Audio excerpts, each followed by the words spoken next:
about Rachel. Not giving gifts, but that was part of her philosophy. Like, she always gave more than she did not give with the intent to receive. Or she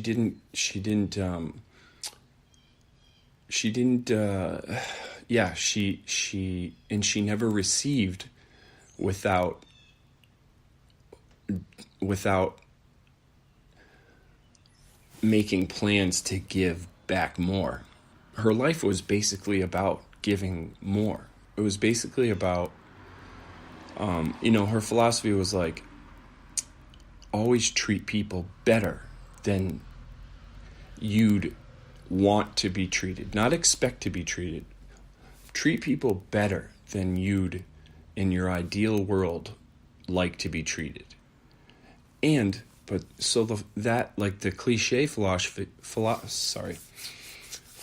is do unto others as you'd wish they'd do unto you. Like, it's kind of like, if you give to others in a certain way,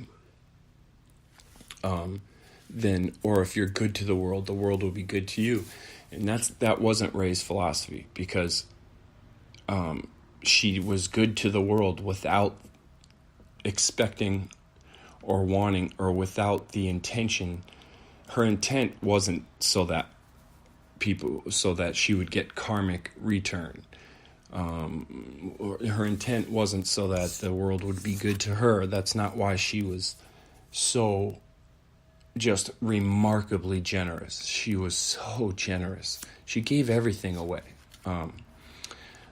Like tipping, if you ever had a tip from Rachel, it made your night, made your week. She would tip, if the meal was $100, she would sometimes tip $100. Like, a lot of times her tip was bigger than the bill, most of the time.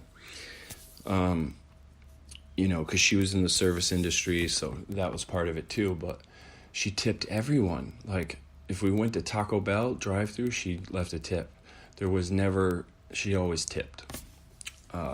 Coffee, cup of coffee, through Dunkin' Donuts, she would tip. And not just tip, like $1 or some change, like $5. Like, she would always give the person enough. I cannot tell you how many times I've watched someone, like, go through a little shock based on a tip from Rachel.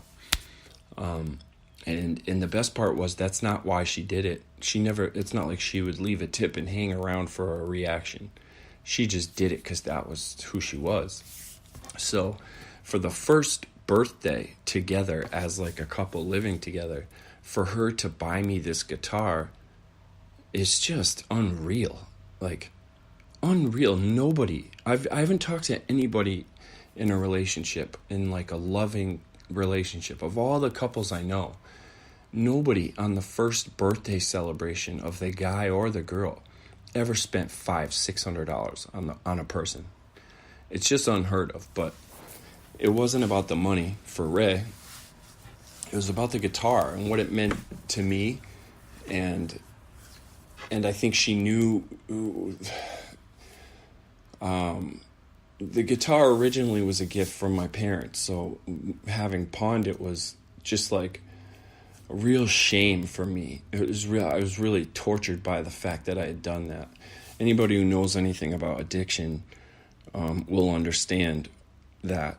But if you don't have experience with addiction, then you might not understand why I would do something like that. So when you get clean and you come out of it and your head clears up, the things you do will haunt you for the rest of your life. And, I still deal with every day with my mistakes, but those are some of those, not material things, but giving away something sentimental for money that's a tough one to deal with. Anyways, she bought me that guitar, my first birthday living together, and every birthday since. I begged her not to spend money, and she never went. Not every birthday was about money, but she always gave something meaningful, just really meaningful. She was such a good gift giver. Not only were her gifts so incredible and thoughtful, and she put so much time into, but they were always presented in a beautiful way. Like, she was known for wrapping gifts in a unique and beautiful way. And yeah, I that ties into just her who she was. Like, the foundation of who she was she always wanted, she reminded me of my grandmother in many ways, because my grandmother never wanted to put anyone out to a fault. She would her I think the thing she thought about most was conveniencing others. I think the worst thing for my grandmother that she could possibly think of, the worst kind of thing she could do, would be to inconvenience someone or put someone out. And Rachel was the same way, just like my grandmother. I wonder, yeah. So that was Rachel's basic, in her DNA, was just the way people feel around her. And I used to say, I talk about it like it was her, like this was something that, this was her measure of success, but really this was vocalized. This is how I've always measured success, and she always agreed with me. She would probably put it in different words, but and this is it could be a poor man's, typical for poor people to measure success this way, or people who, unsuccessful people would possibly want to measure their success this way, but I don't know if that's true in my case. I do think that you can, in fact, I know it's not, because I've seen death, and I've seen, and I've witnessed what is valuable at the end of your life. And it's true. The things, your accolades, the things you've been able to acquire, material things, your scholastic or occupational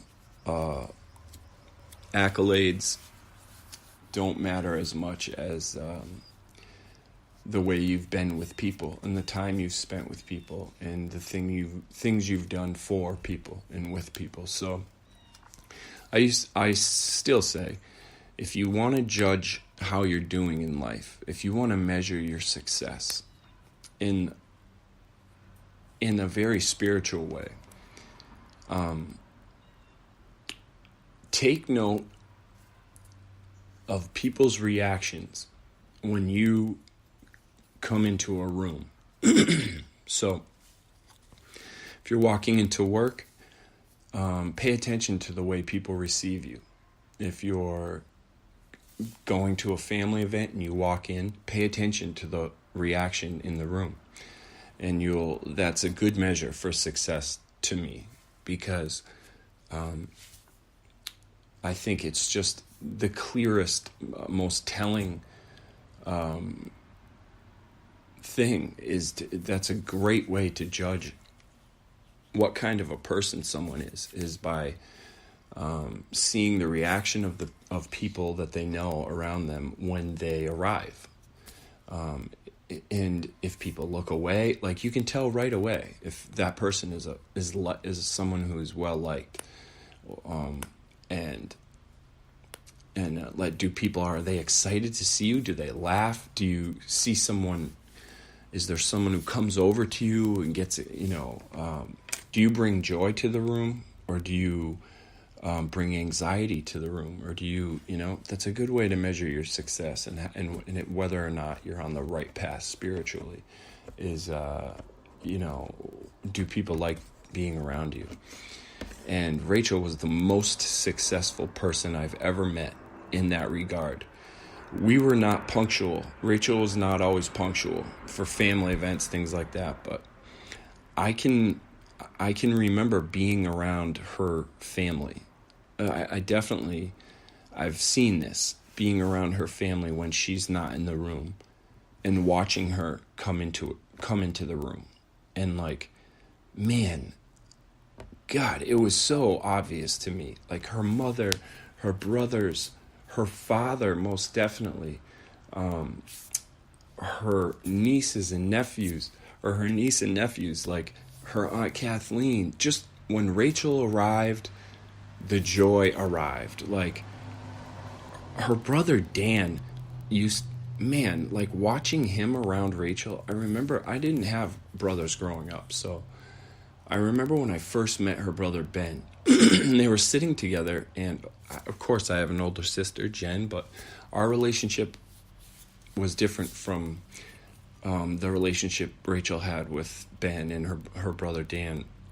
And they were sitting together and like eating and talking like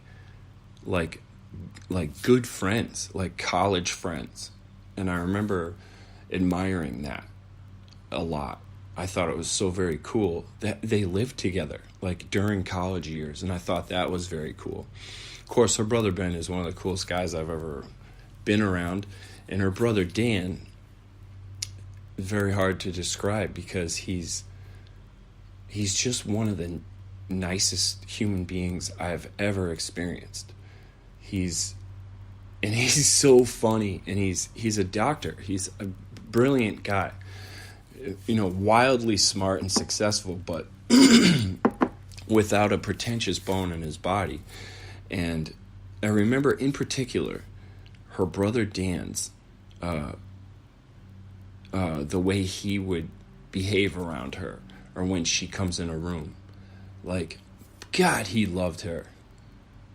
He just loved being around her, and like thought everything she said and did was hilarious, And the reason why that's amplified her, and I'm talking about her brother Dan over her brother Ben, because the same is true for her brother Ben. Like, I feel like he worshipped her in many ways. Like her standards for what is cool were, Ben adopted those standards. And but with her brother Dan, because he was older and has a family, we didn't see him as often as we would see Ben, so that his joy was always really amplified and like noticeable to me when she was around. I think it really felt like she was the glue between, which isn't true because they're still very close, and I don't think that family has one person who's the glue, really. I think it's a very well-balanced family, but just her brother Dan, like when they were together, it was so fun. It was just so fun.